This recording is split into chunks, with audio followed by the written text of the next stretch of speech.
Hi hello ನಮಸ್ಕಾರ. Welcome back to my YouTube channel Tushid creations. ಯಾರೆಲ್ಲ ನನ್ನ ಚಾನಲ್ ಇನ್ನೂ ಸಬ್ಸ್ಕ್ರೈಬ್ ಮಾಡಿಲ್ಲ, ಸಬ್ಸ್ಕ್ರೈಬ್ ಮಾಡಿ, ಹಾಗೂ ಲೈಕು ಕಮೆಂಟು ಶೇರು ಮಾಡಿ. ಸೊ ಇವತ್ತಿನ ವಿಡಿಯೋದಲ್ಲಿ ನಾನು ಒಂದು ಎಗ್ ರೆಸಿಪಿ ಹೇಳಿಕೊಡ್ತಾ ಇದ್ದೀನಿ. ಸೊ ಹೇಗೆ ಮಾಡೋದಂತ ನೋಡುವ ಬನ್ನಿ. ಸೊ ಮೊದಲಿಗೆ ನಾನಿಲ್ಲಿ ಒಂದು ಬಾಣಲೆ ತಗೊಂಡು ಅದಕ್ಕೆ 1-2.5 ಟೇಬಲ್ ಸ್ಪೂನ್ ಆಗುವಷ್ಟು ಆಯಿಲ್ ಹಾಕಿದೆ. ಮತ್ತು ಅದಕ್ಕೆ ಜೀರಿಗೆ ಮತ್ತು ಸಾಸಿವೆ ಹಾಕಿ, ನೆಕ್ಸ್ಟ್ ಕರಿಬೇವು ಹಾಕಿ, ನೆಕ್ಸ್ಟ್ ಚಿಕ್ಕದಾಗಿ ಕಟ್ ಮಾಡಿ ಇಟ್ಕೊಂಡಿರೋಂಥ ಈರುಳ್ಳಿಯನ್ನು ಆ್ಯಡ್ ಮಾಡ್ಕೊಳ್ತಾ ಇದ್ದೇನೆ. ಸೊ ಈರುಳ್ಳಿಯನ್ನು ಫ್ರೈ ಆಗಲಿಕ್ಕೆ ಬಿಡಬೇಕು. ಸೊ ಇದಕ್ಕೂ ಮೊದಲು ನಾನು ಆಲ್ರೆಡಿ ಒಂದು 5 ಮೊಟ್ಟೆಯನ್ನು ಬೇಯಿಸಿ ತೆಗೆದಿಟ್ಕೊಂಡಿದ್ದೇನೆ. ಸೊ ಮೊದಲು ಮೊಟ್ಟೆಯನ್ನು ಬೇಯಿಸ್ಕೋಬೇಕು ಈ ರೆಸಿಪಿಗೆ. ಸೊ ಇಷ್ಟೆಲ್ಲ ಆದಮೇಲೆ ನೆಕ್ಸ್ಟ್ ಒಂದು ಸ್ವಲ್ಪ ಶುಂಠಿ ಬೆಳ್ಳುಳ್ಳಿ ಪೇಸ್ಟ್ ಹಾಕಿ ಪುನಃ ಒಂದು ಸ್ವಲ್ಪ ಆಯಿಲಲ್ಲಿ ಫ್ರೈ ಆಗಲಿಕ್ಕೆ ಬಿಡ್ತಿದ್ದೇನೆ. ಸೊ ಇದನ್ನು ಚೆನ್ನಾಗಿ ಆಯಿಲಲ್ಲಿ ಫ್ರೈ ಆದಮೇಲೆ ಅದಕ್ಕೆ ಹಸಿಮೆಣಸು ಹಾಕಬೇಕು. ಹಸಿಮೆಣಸು ಹಾಕಿ ಅದನ್ನು ಕೂಡ ಫ್ರೈ ಮಾಡ್ಕೋಬೇಕು. ಅದಾದಮೇಲೆ ಒಂದು ಕಟ್ ಮಾಡಿರೋಂಥ ಚಿಕ್ಕದಾಗಿ ಕಟ್ ಮಾಡಿರೋಂಥ ಟೊಮೆಟೊ ಆ್ಯಡ್ ಮಾಡ್ಕೋಬೇಕು.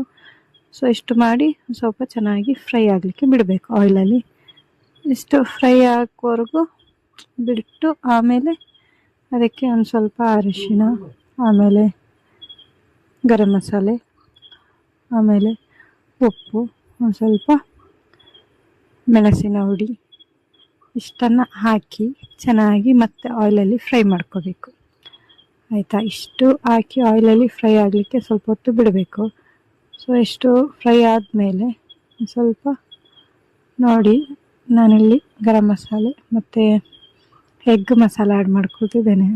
ಸೊ 1-2 ಟೇಬಲ್ ಸ್ಪೂನ್ ಆಗುವಷ್ಟು ಅಷ್ಟೇ. ಸೊ ಇಷ್ಟು ಹಾಕಿ ಅದನ್ನು ಚೆನ್ನಾಗಿ ತಿರುಗಿಸಬೇಕು. ಒಂದು ಸ್ವಲ್ಪ ತಿರುಗಿಸಿ ಆದಮೇಲೆ ಒಂದು ಸ್ವಲ್ಪ ಫ್ರೈ ಆಗಲಿಕ್ಕೆ ಬಿಡಬೇಕು. ಈ ಥರ ಫ್ರೈ ಆಗಲಿಕ್ಕೆ ತಿರುಗಿಸಿ ನೋಡ್ಬೋದು. ಸೊ ಈ ಥರ ತಿರುಗಿಸಿ ಆದಮೇಲೆ ಫ್ರೈ ಆಗಲಿಕ್ಕೆ ಬಿಡಬೇಕು. ಫ್ರೈ ಆಗಲಿಕ್ಕೆ ಬಿಟ್ಟಾದಮೇಲೆ ಇದು ಒಂದು ಸ್ವಲ್ಪ ನೀರನ್ನು ಆ್ಯಡ್ ಮಾಡ್ಕೋಬೇಕು. ನೆಕ್ಸ್ಟ್ ಅಂತ ಹೇಳಿದರೆ ಒಂದು ಸ್ವಲ್ಪ ಗ್ರೇವಿ ಆಗಲಿಕ್ಕೆ ಒಂದು ಸ್ವಲ್ಪ ನೀರನ್ನು ಆ್ಯಡ್ ಮಾಡ್ಕೋಬೇಕು. ನೀರನ್ನು ಆ್ಯಡ್ ಮಾಡಿ ಒಂದು ಸ್ವಲ್ಪ ಹೊತ್ತು ಬೇಯಲಿಕ್ಕೆ ಬಿಡಬೇಕು. ಒಂದು 10 ನಿಮಿಷ ಬೇಯಲಿಕ್ಕೆ ಬಿಡಬೇಕು. ಅತ್ತೇನು ಬೇಡ, ಒಂದು 5 ನಿಮಿಷ ಬೇಯಲಿಕ್ಕೆ ಬಿಟ್ಟರೆ ಸಾಕು. ಸೊ ನಾನಿಲ್ಲಿ ನೋಡ್ಕೋಬೋದು, ಒಂದು ಸ್ವಲ್ಪ ನೀರು ಜಾಸ್ತಿ ಹಾಕಿದ್ದೇನೆ. ನಮಗೊಂದು ಸ್ವಲ್ಪ ಗ್ರೇವಿ ಇರಲಿ ಅಂತ ಸ್ವಲ್ಪ ನೀರು ಜಾಸ್ತಿ ಹಾಕಿದ್ದೇನೆ. ಸೊ ನಿಮ್ಗೆ ಯಾವ ಥರ ಬೇಕೋ ಅದರ ಮೇಲೆ ನೀರನ್ನು ಆ್ಯಡ್ ಮಾಡ್ಕೋಬೋದು.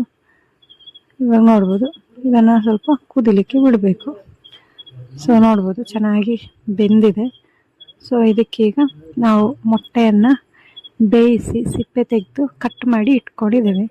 ಸೊ ಅದನ್ನು ಆ್ಯಡ್ ಮಾಡಿದರೆ ಆಯಿತು. ಆ್ಯಡ್ ಮಾಡಿ ನೆಕ್ಸ್ಟ್ ಅದಕ್ಕೆ